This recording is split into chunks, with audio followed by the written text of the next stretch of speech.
রাধে রাধে বন্ধুরা, আমি মল্লিকা। আজকের ভিডিওতে আমরা জানব ভগবান শ্রীকৃষ্ণকে কোন খাদ্য অর্পণ করবেন, কিভাবে অর্পণ করবেন, আপনি কি আহার করবেন। গীতায় কি ভগবান শ্রীকৃষ্ণ নিরামিষ খেতে বলেছেন? জানতে হলে ভিডিওটি শেষ পর্যন্ত দেখুন।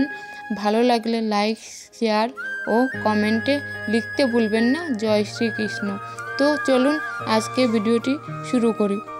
গীতায় কোথাও নিরামিষ খাদ্য গ্রহণের কথা বলা নেই, কেননা আমিষ ও নিরামিষ খাবার উভয়ের মাধ্যমেই জীব হত্যা হয় এবং জীব হত্যা মহাপাপ।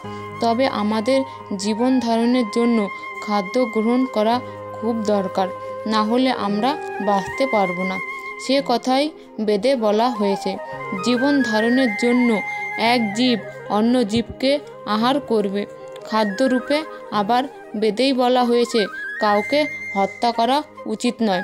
বেদের উভয় বাক্যই আপাতত দৃষ্টিতে সবিরোধী ও একে অপরের জন্য সাংঘর্ষিক, কিন্তু গীতায় এই সমস্যার সমাধান দিয়েছেন ভগবান শ্রীকৃষ্ণ নিজেই। ভগবান শ্রীকৃষ্ণ গীতায় বলেছেন, ভগভক্তেরা সমস্ত পাপ থেকে মুক্ত হন, কারণ তারা যজ্ঞ বিশিষ্ট অন্নাদি গ্রহণ করেন।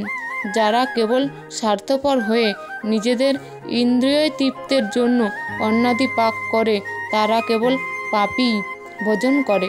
এবং যে সমস্ত লোকেরা তাদের আত্মাতৃপ্তির জন্য নানা প্রকার উপাদায়ে খাবার খায়, শাস্ত্রে তাদের চোর বলে গণ্য করা হয়েছে। বেদে আরও বলা হয়েছে, যজ্ঞ অনুষ্ঠান করার ফলে খাদ্য সামগ্রী শুদ্ধ হয় এবং তা আহার করার ফলে জীবের সত্তা শুদ্ধ হয়। সত্তা শুদ্ধ হবার ফলে স্মৃতি শুদ্ধ হয় এবং তখন সে মোক্ষ লাভের পথ খুঁজে পায়। অর্থাৎ আমরা যদি পাপ করতে না চাই, আমরা যদি চোর হতে না চাই, তবে আমাদের ভগবান শ্রীকৃষ্ণকে নিবেদন করে খাদ্যদ্রব্য গ্রহণ করতে হবে।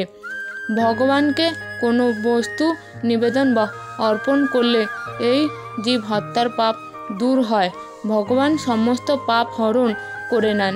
এইভাবে আমরা সমস্ত পাপ হতে মুক্ত হতে পারব। কিন্তু প্রশ্ন থাকে, আমরা ভগবান শ্রীকৃষ্ণকে কোন খাদ্য অর্পণ করব এবং কিভাবে অর্পণ করব?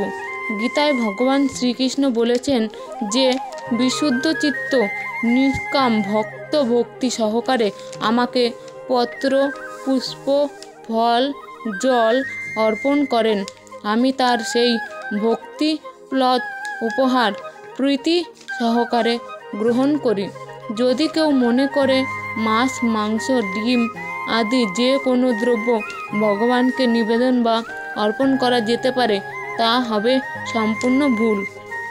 পরমেশ্বর ভগবান শ্রীকৃষ্ণ গীতায় এই ধরনের স্বেচ্ছাচারিতা নিষেধ করেছেন। আহার বা খাদ্য দ্রব্য ত্রিগুণান্তিকা, যেমন রজগুণের আহার বা খাদ্য সামগ্রী হলো মাছ, মাংস, পেঁয়াজ, ডিম, রসুন ইত্যাদি। তমগুণের হলো পচা, বাসি, দুর্গন্ধযুক্ত খাবার, শুটকি, মদ, গাঁজা, চা, পান ইত্যাদি।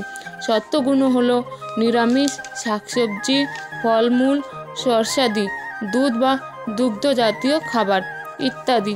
এই ত্রিগুণান্তিকা খাদ্যের ঊর্ধ্বে হলো গুণাতীত আহার, আর গুণাতীত আহার হলো ভগবানের নিবেদিত ভোগ, যা ভগবানের শুদ্ধ ভক্তির প্রিয় মহাপ্রসাদ।